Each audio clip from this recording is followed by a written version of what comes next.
Modasa high school શાંતિ નિકેતન કહેવાય, શાંતિ નિકેતન કહેવાય વિદ્વાનોના મતે આ તો ઓક્સફર્ડ કહેવાય, ઓક્સફર્ડ કહેવાય 2019 100 વર્ષોની થાય।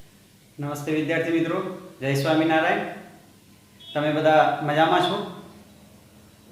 આ જે પાઠ આપણે ભણી રહ્યા છીએ એ પાઠ છે આર્થિક વિકાસ। આ પાઠનો ભાગ 1 એ કેએન શાહની યુટ્યુબ ચેનલ ઉપર મૂકી દેવામાં આવ્યો છે, તો આ ભાગ 2 છે। જો ભાગ 1 ના જોયો હોય તો તેના ઉપરથી તમે જોઈ શકો છો। હાલ ભાગ 2 ઉપર આપણે ભણવાના છીએ। મિત્રો, ભાગ 2 ભણવાનું શરૂ કરીએ એ પહેલાં થોડીક તમને વાત કરવા માગું છું કે આપણી શ્રી કેએન શાહ મોડાસા હાઈસ્કૂલની યુટ્યુબ ચેનલ જેના 700થી વધુ સબસ્ક્રાઈબર છે, તો જો અત્યાર સુધી તમે કેએન શાહની યુટ્યુબ ચેનલ સબસ્ક્રાઈબ ના કરી હોય તો કરી લેવા માટે વિનંતી છે। આ ઉપરાંત આ જે યુટ્યુબ ચેનલ છે એ કેએન શાહના જે શિક્ષક મિત્રો છે એમના દ્વારા અંદર પાઠ તૈયાર કરીને મૂકવામાં આવે છે।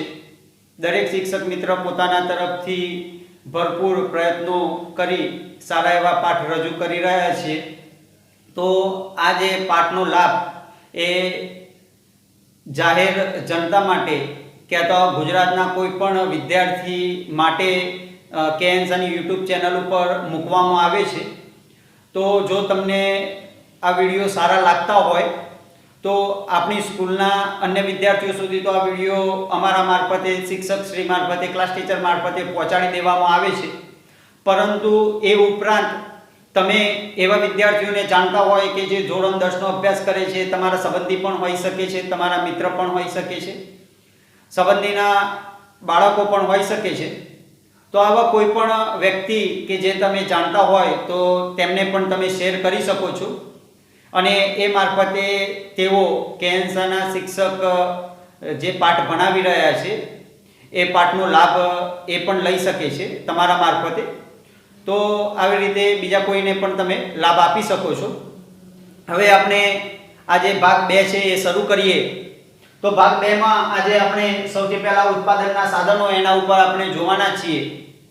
ઉત્પાદનના સાધનો, તો સૌથી પહેલા તો ઉત્પાદન કોને કહેવાય એ સમજી લઈએ।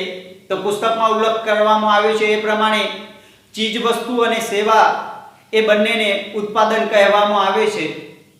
ચીજ વસ્તુઓમાં દાખલા તરીકે કોઈ બિસ્કિટ બનાવવાની ફેક્ટરી છે જેમાંથી બિસ્કિટ બને છે તો એ ઉત્પાદન થયું કહેવાય।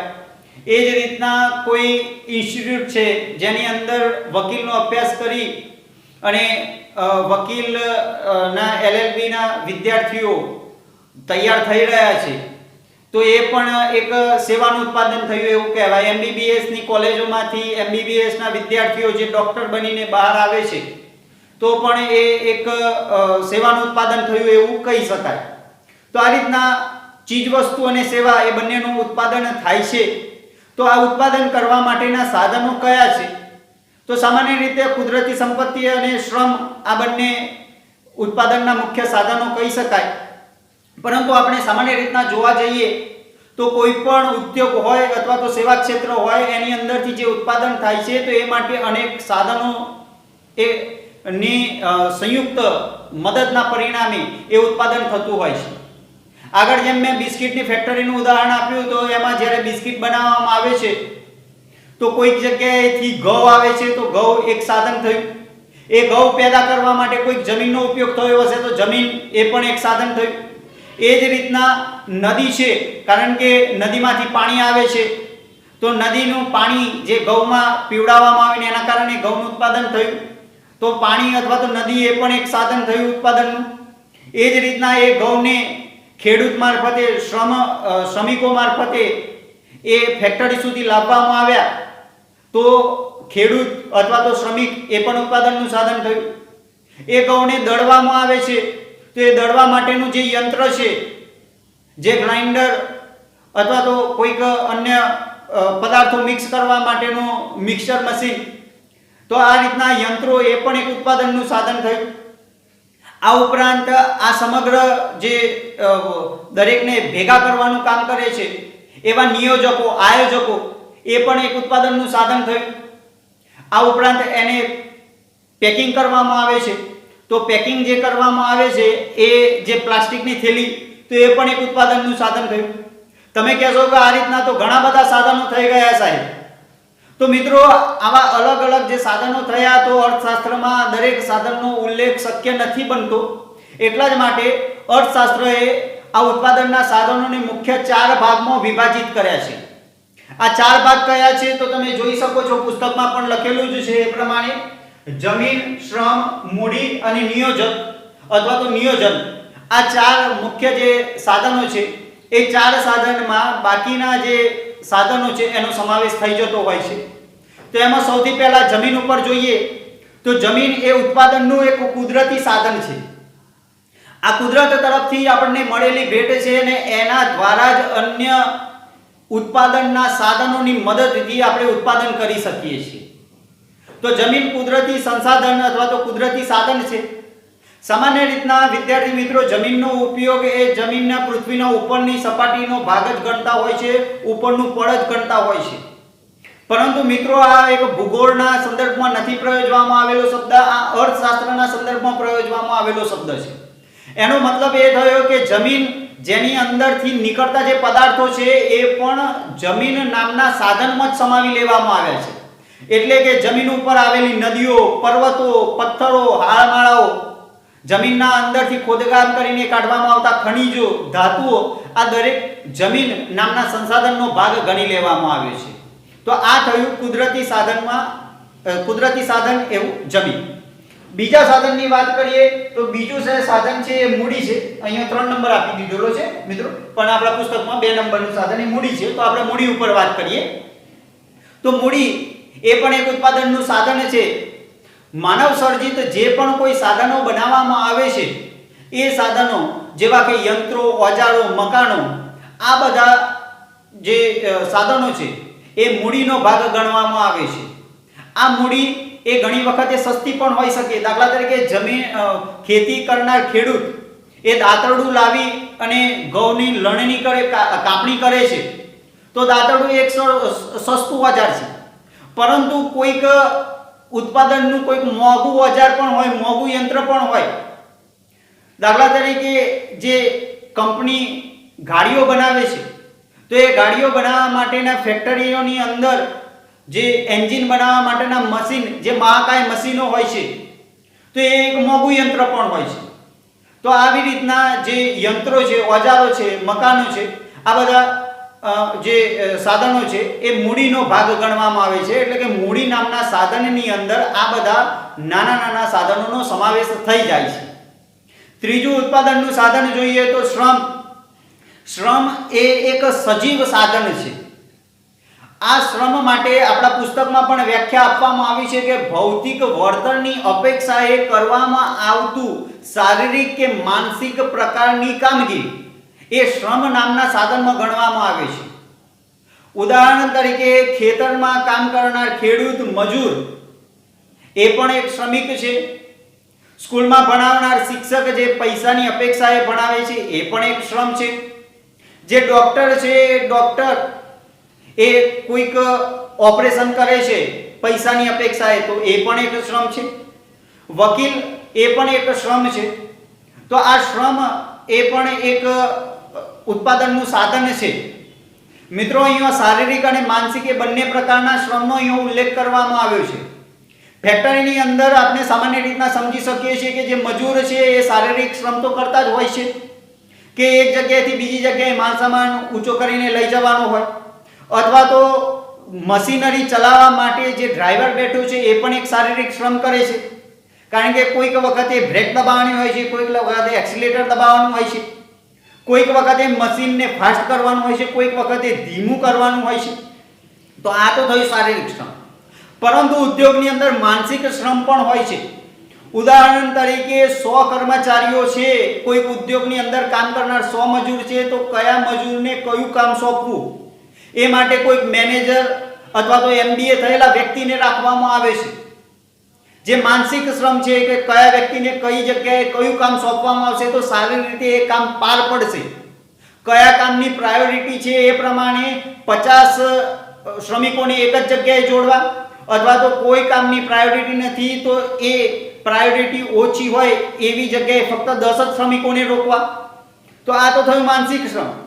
એ જ રીતના કોઈક ઉદ્યોગની અંદર જે પ્રદૂષણ નિયંત્રક બોર્ડનું પ્રમાણપત્ર જોઈએ છે કે આ ઉદ્યોગમાં કોઈ પણ પ્રકારનું પ્રદૂષણ નથી ફેલાતું, તો જે માલિક છે અથવા તો કર્મચારી છે એ આ કઈ રીતના પ્રમાણપત્ર મેળવવું એની કોઈ સમજણ જ નથી. તો એ વ્યક્તિ એક વકીલને રોકવામાં આવે છે, વકીલને વેતન આપવામાં આવે છે અને એ વકીલ આ ઉદ્યોગ માટેના પ્રમાણપત્રો ભેગા કરવાનું અને અલગ અલગ ક્લિયરન્સનું કામ કરે છે. તો આ વકીલ મારફતે જે કામ કરવામાં આવે છે એ શારીરિક કરતો માનસિક શ્રમ વધારે હોય છે. એ જ રીતના કોઈક જોખમી ઉદ્યોગ હોય તો એની અંદર જે શ્રમિકો છે, જે કર્મચારીઓ છે, એમને નાની મોટી શારીરિક ઈજાઓ થતી હોય તો આ ઈજાઓનું ત્વરિત નિદાન થાય એટલા માટે કોઈક ડોક્ટર રોકવામાં આવ્યો હોય તો ડોક્ટર એ પણ એક શ્રમિક તરીકે ગણવામાં આવે છે, કારણ કે ડોક્ટર છે એ ઉદ્યોગના માલિક જોડેથી પગાર મેળવે છે. તો આ રીતના એ પણ એક શ્રમિક થયો. તો આ રીતના આ ઉત્પાદનના સાધનનું એક ત્રીજું જે સાધન હતું એ શ્રમિક. ચોથું જે સાધન છે એ નિયોજક. નિયોજકને સામાન્ય રીતના આપણે માલિક તરીકે પણ ઓળખતા હોઈએ છીએ.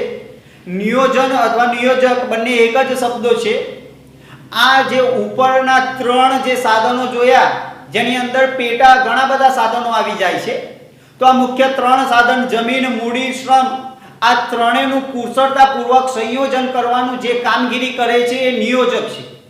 નિયોજક નક્કી કરે છે કે કેટલા કર્મચારીઓને નોકરી પર રાખવા, કેટલાને ભાડા પટ્ટા ઉપર રાખવા, અથવા તો કેટલાક વ્યક્તિઓને ફક્ત ને ફક્ત દિવસની રોજગારી ઉપર જ રાખવા. આ નિયોજક નક્કી કરતા હોય છે અને આવું યોજનાપૂર્વક જે કામગીરી કરવામાં આવે એનાથી ઉત્પાદનમાં વધારો કે ઘટાડો થતો હોય છે. આ રીતના ઉત્પાદનના સાધનોમાં જમીન, મૂડી, શ્રમ અને નિયોજક આવા 4 પ્રકારના સાધનોનો સમાવેશ થાય છે. હવે આપણે ઉદાહરણથી સમજીએ. દાખલા તરીકે ચીજ વસ્તુઓનું ઉત્પાદન થાય તો આપણે પહેલા ઉદાહરણ આપ્યું બિસ્કિટની ફેક્ટરી. એ જ રીતના પ્લાસ્ટિકની પાઇપ બનાવતી ફેક્ટરી છે, એમાં પાઇપનું ઉત્પાદન થાય છે.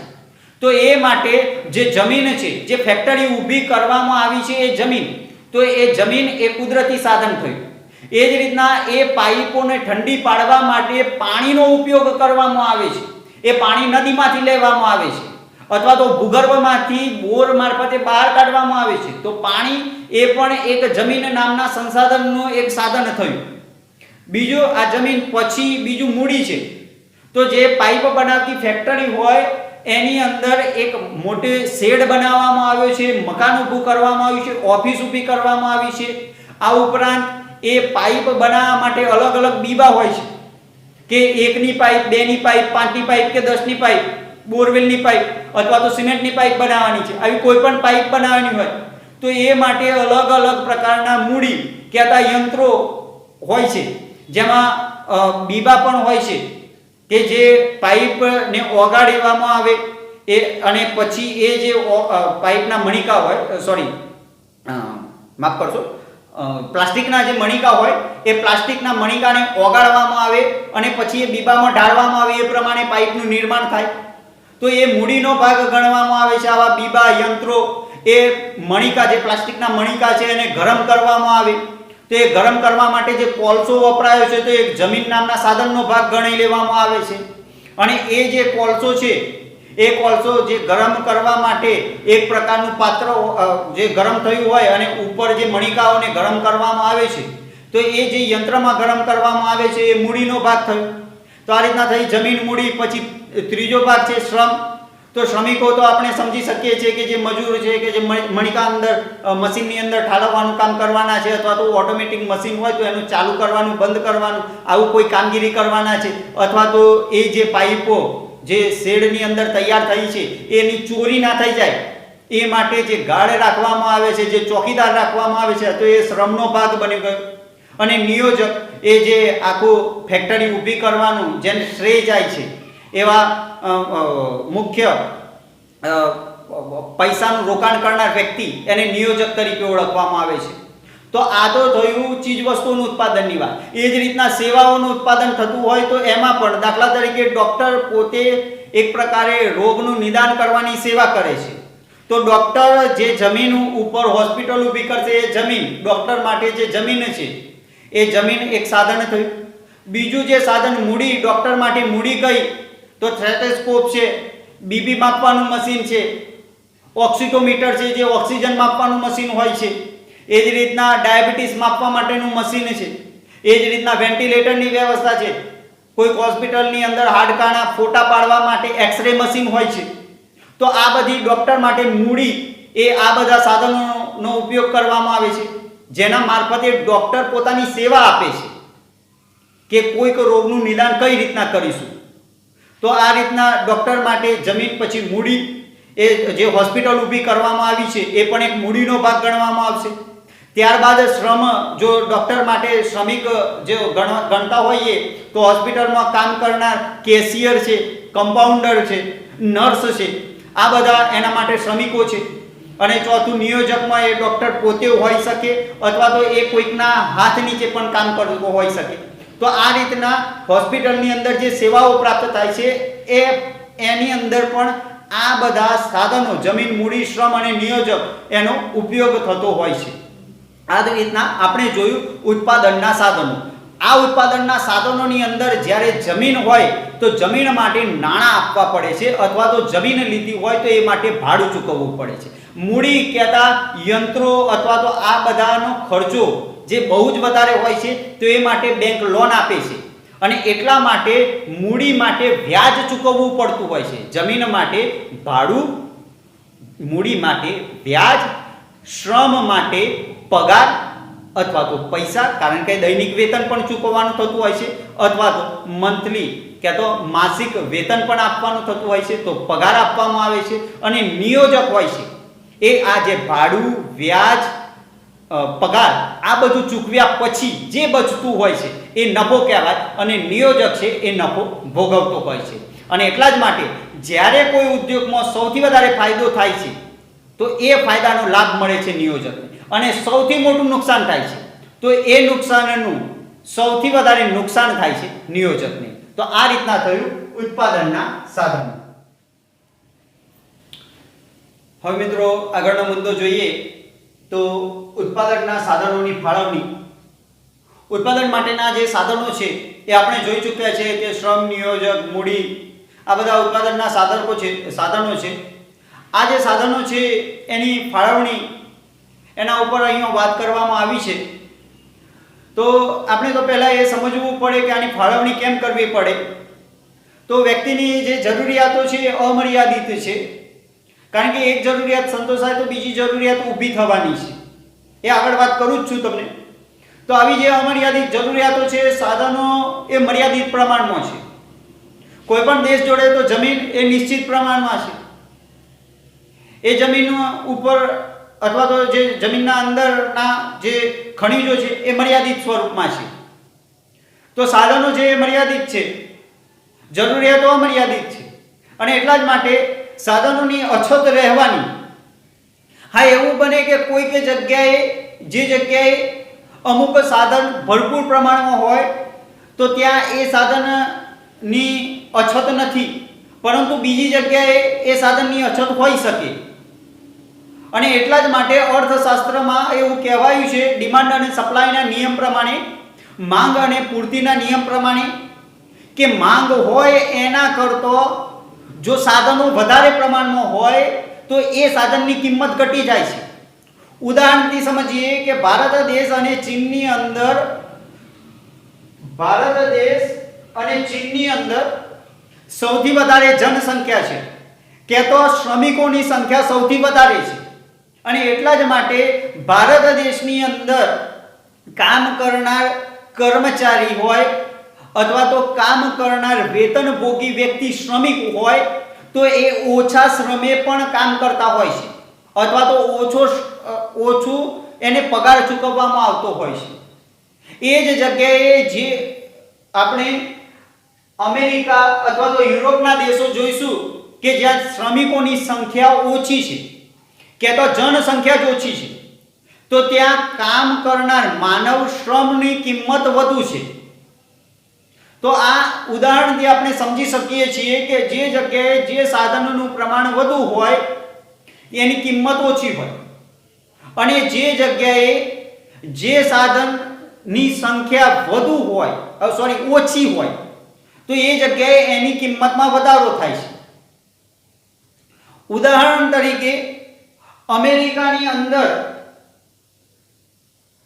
જે શ્રમિકો છે એમની સંખ્યા ઓછી છે અને એટલા જ માટે ત્યાં વેતન ઊંચું આપવામાં આવે છે. તો આ રીતના જે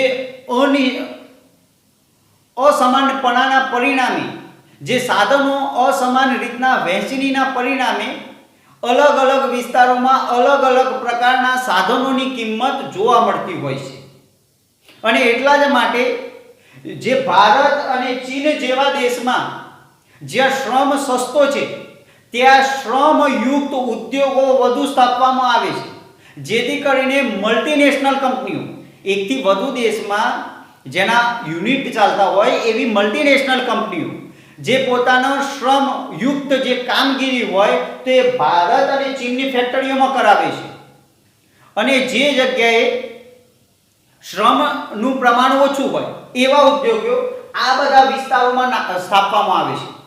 ભારત દેશની અંદર જમીન જે જનસંખ્યા છે એ પ્રમાણમાં જમીનનું પ્રમાણ ઓછું છે અને એટલા માટે અહીંયા જમીનની કિંમત વધુ જોવા મળે છે. એના પ્રમાણમાં તમે કેનેડા અથવા તો અમેરિકાની અંદર જો કોઈ વ્યક્તિને ખેતી કરવી હોય તો જમીન સસ્તા ભાવે એને ઉપલબ્ધ થતી હોય છે, કારણ કે ત્યાં જનસંખ્યા કરતો જમીન છે એ વધુ પ્રમાણમાં છે. કેનેડા છે, અમેરિકા છે, જ્યાં જમીનને વધુ પ્રમાણમાં છે તો ત્યાં ઓછા ભાવે મળતી હોય છે. આપણે મુખ્ય મુદ્દા ઉપર પાછા આવી જઈએ તો ઉત્પાદનના સાધનોની ફાળવણી જે દરેક દેશ એ પોતાના સાધનોને જોઈ અને નક્કી કરતું હોય છે, અને એટલા જ માટે અહીંયા સવાલ ઊભો કરવામાં આવે છે કે આ ઉત્પાદનના સાધનો ક્યાં, કેવી રીતે, કેટલા પ્રમાણમાં ફાળવવા એ કઈ રીતના નક્કી કરી શકાય. તો એ માટે નીચેના 4 મુદ્દાઓ આપ્યા છે. એ 4 મુદ્દાઓ ઉપર આપણે ભણીએ તો એમાં સૌથી પહેલો મુદ્દો છે અમર્યાદિત જરૂરિયાત. જો કોઈ પણ વ્યક્તિ છે એ વ્યક્તિની જરૂરિયાતો અમર્યાદિત છે, તમે હો કે હું હો, એક જરૂરિયાત સંતોષાય એટલે નવી જરૂરિયાત ઊભી થાય છે. એ માટે એક વાર્તા છે જેમાં કોઈક વ્યક્તિ જ્યારે ચાલતો જતો હોય ત્યારે એમ વિચારે છે કે આની જગ્યાએ તો મારી જોડે સાયકલ હોય તો સારું, પરંતુ કોઈક સાયકલ ચલાવનાર વ્યક્તિ જ્યારે સાયકલની ચેન ઉતરી જાય છે અને ચેન ચડાવવામાં એ નોકરીએ જવામાં લેટ પડે છે, હાથ અને કપડાં એ ગ્રીસવાળા થઈ જાય છે, ઓઇલવાળા થઈ જાય છે, ત્યારે એ વ્યક્તિ કોઈક બાઇક ચલાવનાર વ્યક્તિને જોઈ અને એવું વિચારે છે કે આની જગ્યાએ તો બાઇક હોય તો સારું. પરંતુ એ જ બાઇક ચલાવનાર વ્યક્તિ હોય તો એ જ્યારે વરસાદ પડે અને વરસાદમાં ભીંચાતો હોય એ વખતે કોઈક ગાડીવાળો એના બાજુમાંથી જાય ત્યારે એમ વિચારે છે આના કરતાં તો બંધ બોડીની 4 વ્હીલર ગાડી હોય તો સારું. અને એ જ ગાડીવાળો કોઈક વ્યક્તિ કે જે ગાડીમાં બેઠો છે, અંદર એસી ચાલુ છે, ગરમી સામે રક્ષણ આપે એવું એસી છે, ચોમાસાના વરસાદ સામે રક્ષણ આપે એવી બંધ બોડીની ગાડી છે, એના અંદર બેઠેલો વ્યક્તિ જ્યારે કોઈ 4 રસ્તા અથવા તો કોઈક સિગ્નલ ઉપર એ ગાડીને ઊભી રાખવામાં આવે અને ઘણી બધી ભીડ હોય એ વખતે કોઈક હેલિકોપ્ટર જતું હોય તો એ એમ વિચારશે કે આના કરતાં હેલિકોપ્ટર હોય તો સારું, કે આવું સિગ્નલ બંધ થઈ જાય આપણી ગાડી ઊભી રાખવી. આવી બધી મગજમારી તો ના રહે. કહેવાનો મતલબ એ છે કે જ્યારે વ્યક્તિની એક જરૂરિયાત સંતોષાય એટલે બીજી જરૂરિયાત ઊભી થાય છે. ઘણી જરૂરિયાતો એવી હોય છે કે જે વારંવાર સંતોષવી પડે છે. ઉદાહરણ તરીકે ખાદ્ય પદાર્થની જરૂરિયાત એ વારંવાર સંતોષવી પડે, અને એટલા જ માટે જ્યારે પગાર આવે ઘરની અંદર ત્યારે માતા પિતા એ પહેલા એ પગારનો ઉપયોગ ખાદ્ય પદાર્થ કરિયાણું લાવવા માટે જ કરે છે, કારણ કે આ વારંવાર સંતોષવી પડે એવી જરૂરિયાત છે. બીજી જરૂરિયાતો એવી છે કે જે વિજ્ઞાન અને ટેકનોલોજીના વિકાસથી ઊભી થયેલી છે. ઉદાહરણ તરીકે જ્યારે આઈફોન શોધાયો એ વખતે વિજ્ઞાનમાં નવી શોધ થઈ અને બધાએ એ મોબાઈલ ખરીદ્યો, પરંતુ એ જ કંપનીએ આઈફોન 6 કે આઈફોન પ્લસ જેવું ઉન્નત પ્રકારનું વર્ઝન બનાવ્યું, ત્યારે એ જે મોબાઈલ હતો જે આઈફોન પહેલવાળો એ મોબાઈલની જગ્યાએ નવો મોબાઈલ ખરીદવાનું વિચાર્યું. તો કહેવાનો મતલબ એ છે કે જ્યારે વિજ્ઞાન અને ટેકનોલોજીમાં નવા નવા સંશોધનો થાય છે, નવી નવી શોધો થાય છે, એમ વ્યક્તિની જરૂરિયાતો બદલાતી હોય છે. તો આ થયું પહેલો માપદંડ કે અમર્યાદિત જરૂરિયાત. બીજા મુદ્દાની વાત કરીએ તો જરૂરિયાતોમાં અગત્યનું ક્રમ એ પણ એક અત્યંત જરૂરી બાબત છે. અગત્યતાનું ક્રમ એ એક શુદ્ધ ગુજરાતી શબ્દ છે, જેને આપણે બીજા અર્થમાં કહીએ તો પ્રાયોરિટી ક્રમ આપવો પડે જરૂરિયાતોનો. ઉદાહરણથી આપણે સમજીએ કે કોઈક ઉદ્યોગ માલિકને લાખ રૂપિયાનો ફાયદો થયો ઉદ્યોગની અંદર, તો આ લાખ રૂપિયાનું એ શું કરશે? તો એના માટે ઘણા બધા ઓપ્શન છે, વિકલ્પો છે કે આ લાખ રૂપિયામાંથી કર્મચારીઓને બોનસ આપશે જેથી કરીને કર્મચારી ખુશ થાય, અથવા તો બેંકમાં જે વ્યાજ લેવામાં આવ્યું, નાણાં લેવામાં આવ્યા છે કે બેંકમાંથી જે નાણાં લીધા આ ઓજાર ખરીદવા માટે, જે ફેક્ટરી નાખવા માટે, તો એ વ્યાજ ભરવામાં અને મૂડી ચૂકવવામાં આપવા, કે પછી નવા ઉદ્યોગ માટે યંત્રો ખરીદવા, કે પછી પત્ની કહે છે કે નવો હાર લાવો છે તો પરિવાર માટે ખર્ચો કરવો. તો જુઓ, સાધન એક જ છે નાણાં, પરંતુ આ સાધન ઘણા બધા કામમાં વાપરી શકાય છે. કર્મચારીને બોનસ આપવા માટે, બેંકનું વ્યાજ ચૂકવવા માટે, કોઈ નવું યંત્ર લાવી અને આગળ ઉદ્યોગનો વ્યાપ વધારવા માટે, અથવા તો પરિવાર માટે. તો આવા ઘણા બધા જ્યારે વિકલ્પો હોય ત્યારે અગત્યતાનું ક્રમ આપવો પડે છે. અને એ અગત્યતાનું ક્રમ જે ઉદ્યમી છે, જે નિયોજક છે, એ રીતના આપતો હોય છે કે જેથી કરીને આગળ ફાયદો થાય. અને આ ફાયદો થયાના વિચાર વગર જો મનસ્વી રીતે મન ફાવે એ રીતના જો લાખ રૂપિયાનું એ આયોજન કરે તો એને ઉદ્યોગમાં વધુ ફાયદો નથી થતો. તો આ રીતના જરૂરિયાતોનું અગત્યતાનું ક્રમ પણ જોવો પડે છે. ઘરની અંદર જ્યારે 10,000 રૂપિયાનો પગાર આવે તો એ વખતે અગત્યતાનું ક્રમ જોવો પડે છે. આ પૈસા કરિયાણા પાછળ વાપરવા, ઘઉં, ચોખા, મગ આવું બધું સામગ્રી લાવવા માટે વાપરવા, કે બાળકની સાયકલ લાવવા માટે વાપરવા, કે નવો મોબાઈલ લાવવા માટે વાપરવા, કે પછી 1,500 રૂપિયા કિલો અથવા તો 1,000 રૂપિયા કિલોના ભાવે અંજીર લાવી અને ખાવામાં વાપરવા. તો એ વખતે સામાન્ય રીતના જે 10,000નો પગારદારી વ્યક્તિ એમ જ વિચારશે કે આ પૈસાનો સૌથી પહેલા ઉપયોગ એ ભોજનની સામગ્રી લાવવા માટે જ ખર્ચવા. તો આ થયો જરૂરિયાત પ્રમાણે અગત્યતાનું ક્રમ. પછી ત્રીજો મુદ્દો આવે છે મર્યાદિત સાધનો. મિત્રો, આપણે જાણીએ છીએ કે કુદરતી સંપત્તિ અને માનવ સંપત્તિ આ બંનેનું જ્યારે મિશ્રણ થાય છે, આ બંનેનો ઉપયોગ કરવામાં આવે છે ત્યારે ઉત્પાદન થતું હોય છે. પરંતુ આ જે કુદરતી સંપત્તિ અથવા તો માનવીય સંપત્તિ એ મર્યાદિત પ્રમાણમાં છે અને એટલા જ માટે એનો કરકસરયુક્ત ઉપયોગ કરવો પડતો હોય છે. એ માટે પસંદગી કરેલી જરૂરિયાતોની જે વસ્તુઓ છે, જે પ્રમાણે લક્ષ્ય નક્કી કરવામાં આવ્યું છે એ પ્રમાણે જ સાધનોની ફાળવણી કરવી પડે છે. અને એ પ્રમાણે આ જે મર્યાદિત સાધનો છે એનો એ રીતના ઉપયોગ કરવામાં આવે કે જેથી કરીને ઉત્પાદનમાં વધારો થાય. જો આ સાધનોનો યોગ્ય રીતના જો ઉપયોગ કરવામાં ન આવે તો ફાયદાની જગ્યાએ નુકસાનમાં વધારો પણ થઈ શકે છે. અને એટલા જ માટે આ બધા જે સાધનો છે, જે મર્યાદિત સાધનો છે, એનો કરકસરયુક્ત ઉપયોગ કરવો પડે. ચોથો મુદ્દો છે કે સાધનોનો વૈકલ્પિક ઉપયોગ. જો મિત્રો, સાધનો છે એનો એકથી વધુ વખતે ઉપયોગ થાય છે, પરંતુ દરેક સાધનનો એક સમયે એક જ ઉપયોગ કરી શકાય. ઉદાહરણ તરીકે શ્રમ નામનું સાધન છે, કોઈ કર્મચારી જે શ્રમ નામના સાધનનો ભાગ છે, તો આ કર્મચારીને ડ્રાઇવિંગ પણ ફાવે છે અને ઓફિસની અંદર કોમ્પ્યુટરનું કામ પણ એ કરી શકે છે, ડેટા એન્ટ્રીનું કામ પણ કરી શકે છે. તો એક સમયે જે કર્મચારીને પગાર ચૂકવવામાં આવે છે એ પગાર આ એક જ કામ માટે ચૂકવવામાં આવે છે. ઘણી વખતે મલ્ટિપલ વ્યક્તિ આવા પસંદગી કરવામાં આવે છે અને એકથી વધુ કામ પણ કરાવવામાં આવે છે, પણ એક સમયે એ કર્મચારી એક જ કામ કરી શકશે. એ ડ્રાઇવિંગ પણ કરશે અને ઓફિસમાં બેસી અને કોમ્પ્યુટરમાં ડેટા એન્ટ્રી પણ કરશે. એવા બે કામ નહીં કરી શકે. તો એક સાધનનો એક સમયે એક જ વખત ઉપયોગ થાય છે. આપણા પુસ્તકમાં પણ એ માટેનું સરસ ઉદાહરણ આપેલું છે કે જમીન નામનું જે સાધન છે, એ જમીન નામના સાધનમાં સમજો કે તમે ઘઉં વાવ્યા છે, તો એ વખતે તમારે બાજરી છે, મગફળી છે, એ બધું જતું કરવું પડે છે. એક સાથે જમીનમાંથી બે પાક નથી વાવી શકાતા. તમે કહેશો કે સાહેબ મારા પપ્પા તો એક ચાસમાં મકાઈ પણ ઉગાડે છે અને વચ્ચેના ભાગમાં મગફળી પણ વાવે છે. તો મતલબ તો એ જ થયો ને બેટા કે 50% ભાગમાં એ મગફળી ઉગી અને 50% ભાગમાં મકાઈ ઉગી. એનો મતલબ એ નથી થયો કે જમીનનો એકથી વધુ વખત ઉપયોગ કર્યો. એ તો જમીનનો થોડોક ભાગ મગફળી માટે ઉગાડ્યો અને એક ભાગ એ મકાઈ માટે ઉગાડ્યો. તો એક સમયે એક જ વસ્તુનો ઉપયોગ થઈ શકે છે અને એક જે વિકલ્પ હોય છે એ જતો કરવો પડે છે. જમીનમાં તમે ખેતી કરો, આ એક વિકલ્પ થયો, અને બીજો વિકલ્પ થયો એના ઉપર ઉદ્યોગ સ્થાપો, તો આ બીજો વિકલ્પ થયો. તો જો તમે ખેતી કરવા માંગતા હોય તો એના ઉપર ઇન્ડસ્ટ્રી ઊભી કરવાનો અથવા તો ફેક્ટરી સ્થાપવાનો વિકલ્પ તમારે જતો કરવો પડે છે, અને જો ફેક્ટરી સ્થાપો તો એમાં ખેતી કરવાનો વિકલ્પ તમારે જતો કરવો પડે છે.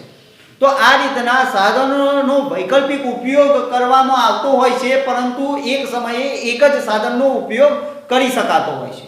આમ ઉપરોક્ત પરિસ્થિતિઓના આધારે વધુને વધુ જરૂરિયાતો સંતોષાય એ રીતના આયોજકે નક્કી કરવાનું હોય છે કે કઈ રીતના ઉપયોગ કરવો સાધનનો, જેથી કરીને વધુ વસ્તુઓનું અને સેવાઓનું ઉત્પાદન થઈ શકે. તો આ રીતના આપણે જોયો ઉત્પાદનના સાધનો માટેની ફાળવણી. મિત્રો, આ રીતના ભાગ નંબર 2 છે એ પૂર્ણ થાય છે. બધાને જય સ્વામિનારાયણ.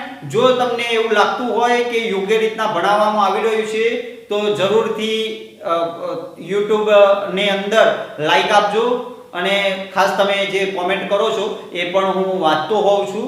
અંદર તમારા નામ પણ, તમારા પિતાનું અથવા તો તમારું નામ પણ લખેલું આવતું હોય છે.